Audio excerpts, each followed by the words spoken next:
siang Pak, izin kami dari Dinas Pemadam Kebakaran Kabupaten Bogor ingin menanyakan berkaitan dengan BIMTEK di hari ini tentang penanganan bahan bahaya beracun. Jadi apakah yang akan disampaikan pada anggota berkaitan dengan pemadaman kebakaran? Mungkin dari Pak Isan. Baik, terima kasih Pak Burhan. Jadi yang akan kami sampaikan, kami dari PT Persada Penanganan Limbah Industri berdua ya dengan Pak Yusuf. Jadi yang akan kami sampaikan pada hari ini nanti yang pertama akan disampaikan oleh Pak Yusuf ya terkait dengan penjelasan definisi B3, bahan berbahaya beracun ataupun limbah bahan berbahaya beracun.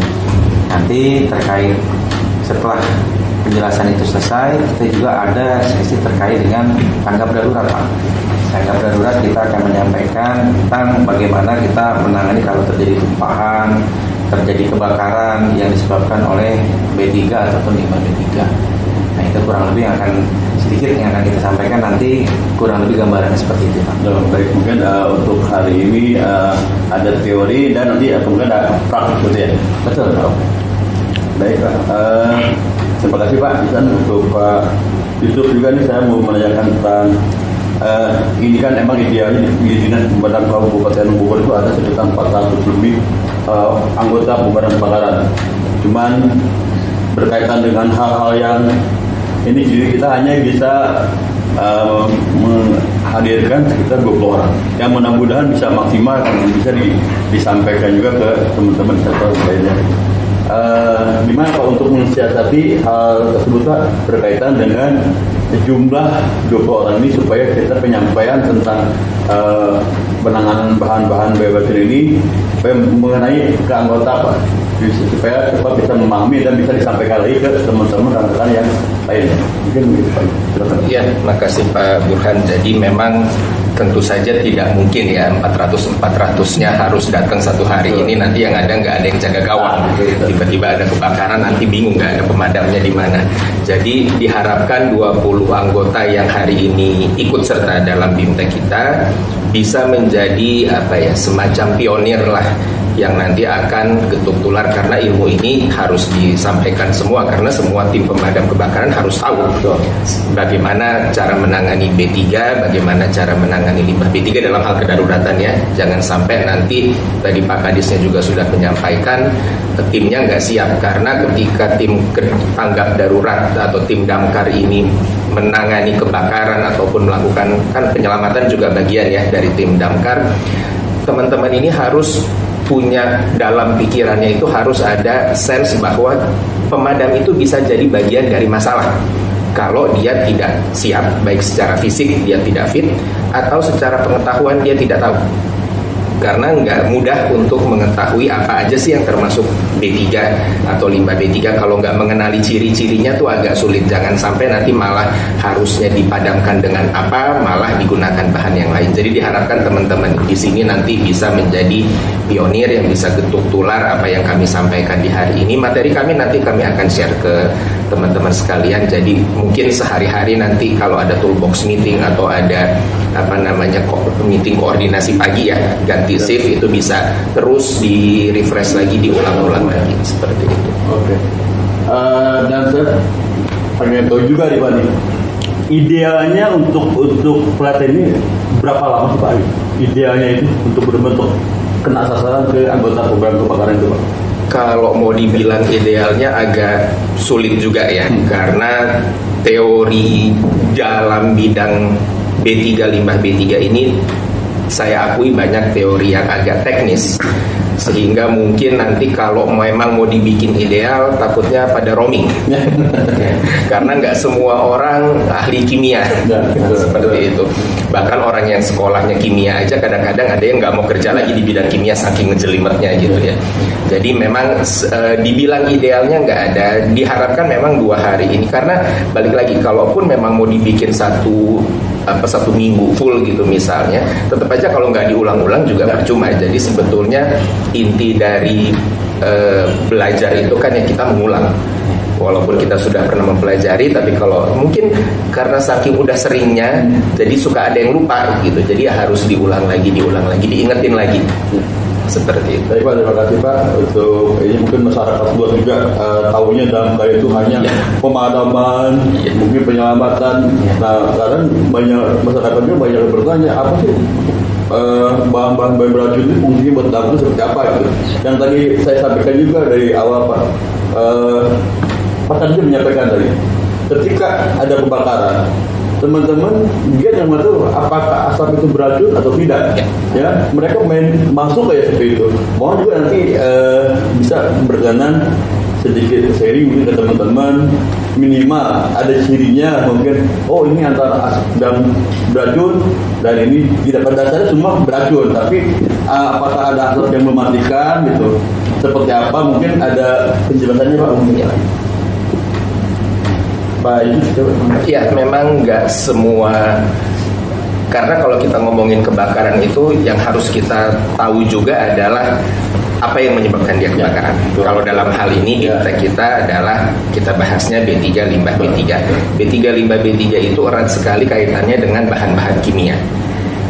Masalahnya adalah tidak semua orang familiar dengan bahan kimia, dan yang harus kebetulan saya ahli kimia.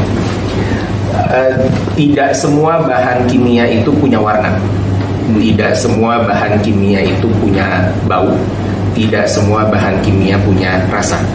Itu yang justru berbahaya. Tidak semua yang bentuknya seperti air itu air.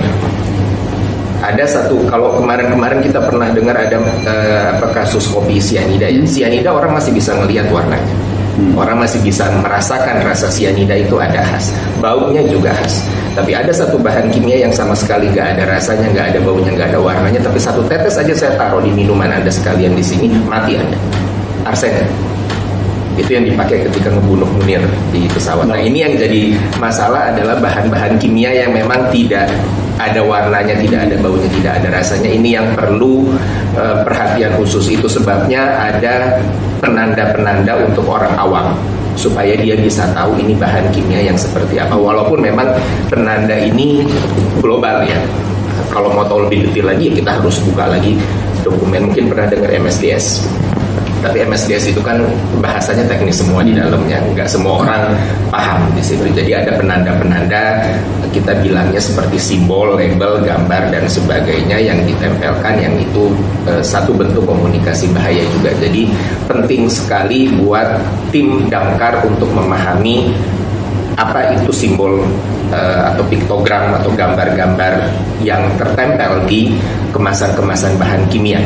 Karena itu bukan cuma aksesoris pemanis, tapi nyawa semua orang yang ada di lokasi kedaruratan tersebut, termasuk Anda, para tim tanggap darurat, bisa jadi tergantung pada ada tidaknya simbol itu tertempel, benar tidaknya simbol itu tertempel, dan apakah Anda paham simbol itu maksudnya apa.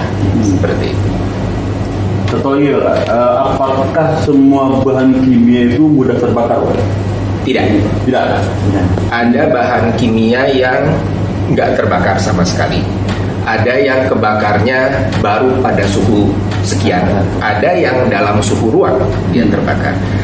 Yang paling bahaya sebetulnya dari bahan kimia bukan terbakarnya. Karena kalau terbakar dia harus ada sumber apinya kan. Yang paling berbahaya sifat bahan kimia adalah kalau dia mudah meledak. Karena mudah meledak ini super sensitif. Keguncang sedikit dia bisa meledak, ada perubahan suhu sedikit dia bisa meledak. Ini yang paling ditakutkan dari semua bahan kimia. Ada juga yang bahan kimia ini punya sifat dia bisa bereaksi sendiri. Dan kalau teman-teman damkar ini kan familiarnya dengan air ya, sebagai bahan pemadam.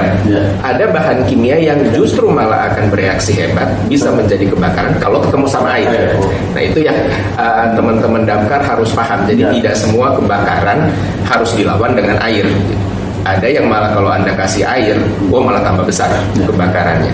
Nah seperti itu. Ya perlu juga mungkin masukan buat kami juga Pak ya, dari Dinas Pemadam Kebakaran yang tadi bilang kimia, ada yang ketika dia kena air malah akan lebih besar mungkin kebakarannya gitu ya.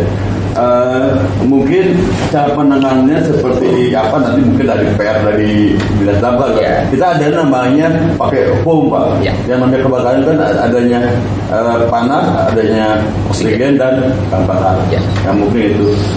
Terima kasih Pak Yusuf. Nah mungkin ke Pak Ihsan terakhir mungkin Pak untuk besok mungkin dipraktek Pak ya. Betul. Nah, yang disiapkan peralatan apa aja Pak untuk freelance? Baik, untuk praktek, jadi yang pertama adalah kita terkait dengan alat pelindung diri si personilnya Pak.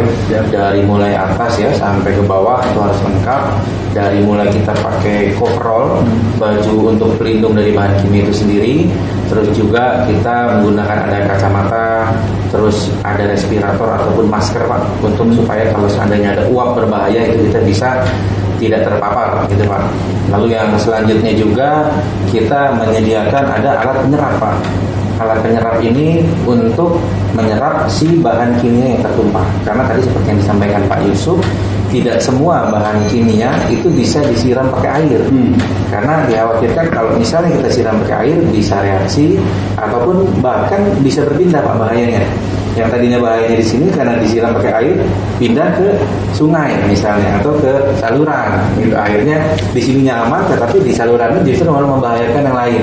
Nah itu juga kita akan coba pahami nanti sama-sama.